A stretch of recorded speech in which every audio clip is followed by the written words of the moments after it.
Hey, and welcome back to another installment of the 4.8 liter 240Z build.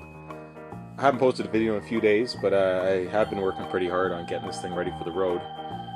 First thing I'll show you guys here is the exhaust manifolds that I modified. This would be the passenger side, and these are the stock truck mounts with the rear cut off. This one was pretty simple. Bent about 90 degrees down and then snaked it in between the starter motor and the frame rail of the Z.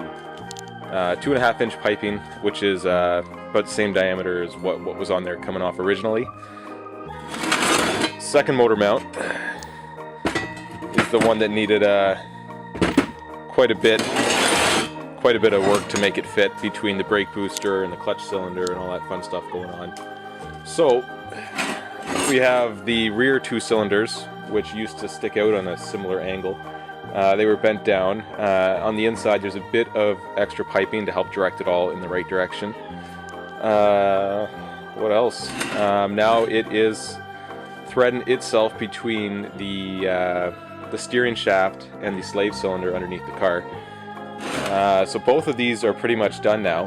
What I'm going to be doing is getting more 2.5 inch pipe, and we're going to be running a single 3 inch.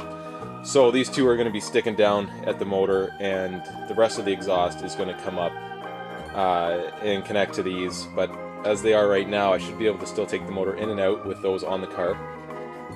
The rest of the pipe will slip over top, like I said, and then what I think I'm going to do, I've done it before, is I will cut a piece of 2.5 inch, slit it so it opens up, extend it with another piece of metal, and then I'll have it with a tight slip fit on, drill a hole through, and use a screw to secure it so it's really easy to take apart. And we'll be doing the two oxygen sensors on that second piece of the exhaust, which will be a Y pipe connecting to 3 inch exhaust. The other thing that I whipped up for fun was this shift knob here. I recently got a lathe and I was bored one day, didn't feel like doing anything else, so just to compare, these are some Nissan ones, which are okay, but I wanted to do something a little different. So I found this piece of brass in the garage, and it's probably about 2 pounds altogether.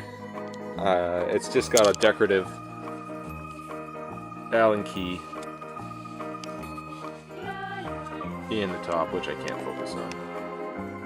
There we go. And it's just tapered on both ends. And I'm pretty sure when this thing is all done and people look inside the car, that's going to be something that grabs everyone's attention. So I've been thinking to myself, it's something I might consider producing. If anyone's interested, just write me a message, I guess. I'll maybe put it up on some websites and we'll see how it does. But when it's in the car, it looks cool, it feels good. I just knurled it on the outside. So maybe I'll throw some close-up pictures of that in now.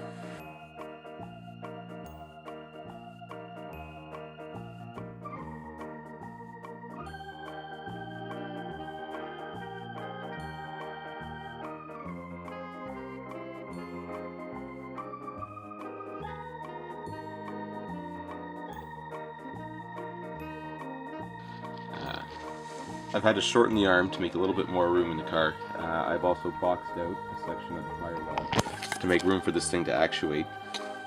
The mount itself is made with 2 pieces of angle iron, one running vertical.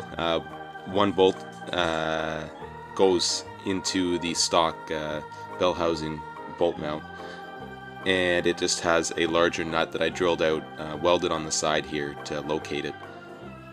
Up top there's a hole there. I'm not sure what it's for. It's 1/2 inch, so it locates there, bolts in. The second piece of angle iron comes out, and I'm not sure what the slave's off of, but I have it bolted on there with just some cage nuts that I welded on the back. So when all things are said and done, hopefully this thing works. We're just on the inside of the car now. I've got you pointed at the section that's been boxed out. The 4.8 uses a drive-by-wire, so I removed the original pedal setup.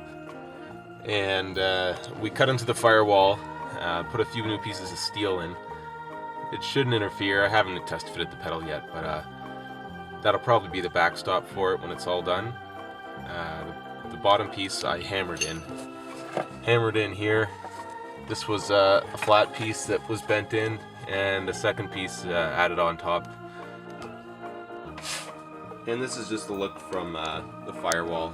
So I haven't test fitted it yet, but I marked it off, and we should have enough clearance now for that clutch fork to activate or actuate. So the last thing I wanted to show you guys is the drive shaft. I was always planning to have it made, and I figured why not just go ahead and give it a shot, and we'll see if it works or not.